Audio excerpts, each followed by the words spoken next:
La décision prise par le Mali, le Niger et le Burkina Faso est perçue par plusieurs analystes comme une révolution à la suite de ce qu'ils considèrent comme un échec politique de la CEDEAO.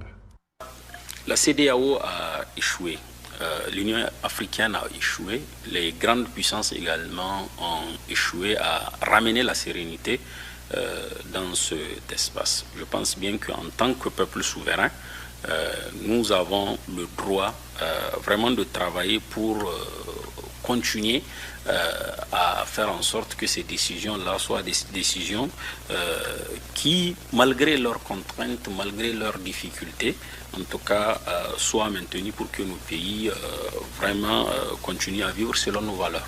49 ans après sa création, la CEDEAO a su garantir et assurer la libre circulation des personnes et des biens au sein de ses États membres. Les 5 droits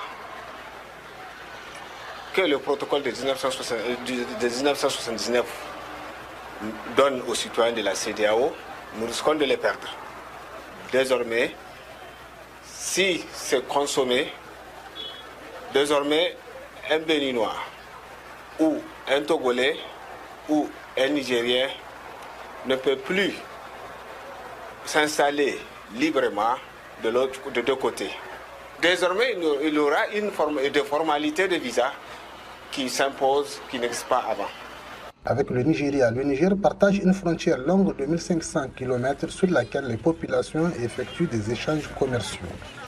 En tout cas, pour le cas spécifique du Niger, quand vous prenez par exemple des régions comme celle de Difa, Maradi, Zender, ces régions dépendent en grande partie du Nigeria. Donc une telle décision peut avoir vraiment des conséquences graves.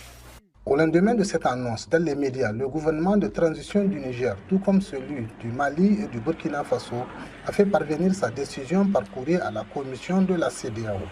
Pour l'instant, les officiels nigériens se sont abstenus de toute déclaration publique. Seules les structures associatives ont célébré cette décision de retrait de la CEDEAO comme un acte de souveraineté nationale.